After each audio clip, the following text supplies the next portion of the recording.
তত্ত্বাবধায়ক সরকার মামলার শুনানি আপনি করেছেন। ৩ দিন আপনি নিজেই শুনানি করেছেন বিএনপির পক্ষ থেকে বিশেষ করে বিএনপির মহাসচিব মির্জা ফখরুল ইসলাম আলমগীরের আপিলের পক্ষে। এখন এই যে তত্ত্বাবধায়ক সরকার ব্যবস্থাটা আপিল বিভাগ বলেছিলেন যেদিন রিভিউটা অ্যালাউ করে আপিল করার জন্য বললেন, সেদিন আপিল বিভাগ বলেছিলেন যে তারা এমন একটা ব্যবস্থা করতে চান যেন এই তত্ত্বাবধায়ক সরকার ব্যবস্থা নিয়ে আর কেউ কখনো প্রশ্ন তুলতে না পারে। আপনার কাছে কি মনে হয়? এখন মামলাটা তো বিচারাধীন রয়েছে। অনেকে আবার প্রশ্ন তোলেন যে এই এখন রায় হয়ে গেলে এই সরকারের অধীনে নির্বাচন হবে কিনা, কার্যকর কবে থেকে হবে, এই প্রশ্নটা কিন্তু আছে। না দেখুন, আসলে প্রথম কথা হচ্ছে একটা মামলা তো বিচারাধীন, অত রায় কি হবে তো এটা বলা এখনই বলা যাচ্ছে না। তবে আমার নিজের যেটা অভিমত, সেটা আমরা যে আর্গুমেন্ট করেছি এবং আমাদের যে বক্তব্য ছিল, আমি বিএনপির পক্ষ থেকে যে বক্তব্য দিয়েছি এবং যুক্তরাজ্য উপস্থাপন করেছি, আপনি খেয়াল করে দেখেছেন যে Bangladesh, UK, USA, India, Pakistan, অসংখ্য দেশের আমি কমপক্ষে 60টি মামলা 60 মামলার নজির উপস্থাপন করেছি বিগত 3 দিনের আর্গুমেন্টের ক্ষেত্রে।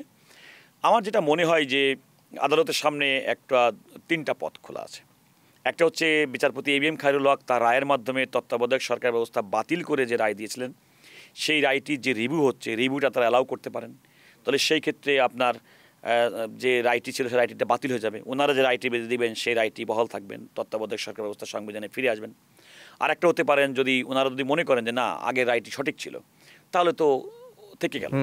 আরেকটা হতে পারে যে এগুলো মাঝামাঝি একটা হতে পারে, আদালত কিছু পর্যবেক্ষণ দিতে পারেন যে ঠিক আছে, আমরা ধরেন যে পক্ষেই ধরেন এটা যদি নির্দলীয় তত্ত্বাবধায়ক সরকার ব্যবস্থা সংবিধানে সন্নিবেশিত করার পক্ষেও রায় দেন, তার সঙ্গেও যদি কিছু অবজারভেশন ওনারা দিতে পারেন।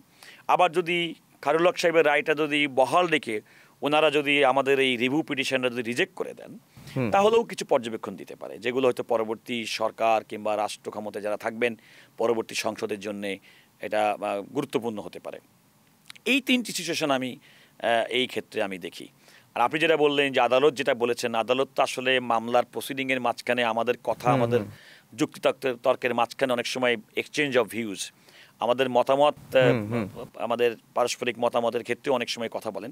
এটাকে আমরা জাজমেন্ট কিংবা এটাকে আমরা স্বতঃসিদ্ধ মনে করি না যতক্ষণ পর্যন্ত না রায় হয়।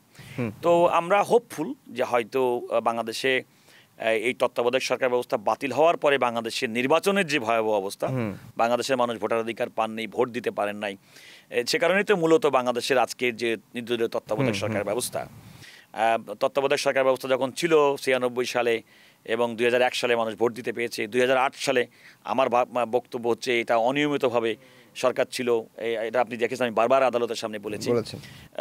তারপরেও কিন্তু 8 সালেও কিন্তু মানুষ ভোট দেওয়ার সুযোগ পেয়েছে, কিন্তু এরপরে আপনি 2014, 2018, 2024 সালে তো বাংলাদেশের মানুষ আর ভোট দিতে পারেনি। খায়রুল হক যে রায়টা দিয়েছেন, মানে সংক্ষিপ্ত রায় এবং পূর্ণাঙ্গ রায়ের মধ্যে তো বহুত ফারাক, মানে রায়টাই চেঞ্জ করে ফেলেছেন।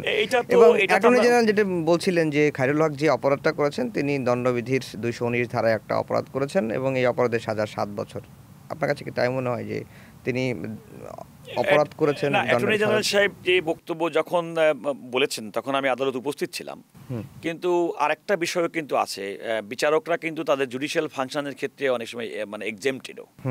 তো সুতরাং এটা যে সরাসরি অপরাধ হিসেবেই আপনি খোলা চোখে দেখতে পারবেন, কিন্তু এটাও বিবেচনার মধ্যে রাখতে হবে যে বিচারকরা যখন কাজ করেন তাদের বিচারিক কাজ কিন্তু তারা কিন্তু এই ধরনের অপরাধ থেকে তারা মানে একটা দায়মুক্তির বিধানও কিন্তু আমাদের আইন ব্যবস্থায় আছে। সুতরাং যদি অ্যাটর্নি জেনারেল সাহেব যে বক্তব্য দিয়েছেন সেটাকে ওনার যে যুক্তি, এটা তাকে উনি যুক্তি উপস্থাপন করেছেন, ওনার একটা অবজারভেশন দিয়েছেন, সেই অবজারভেশনের পাশাপাশি এটাও চিন্তা করতে হবে যে বিচারকদের দায়মুক্তির ব্যাপারটাও, দুটা মিলিয়ে হয়তো তখন একটা অ্যাসেসমেন্ট করা যেতে পারে।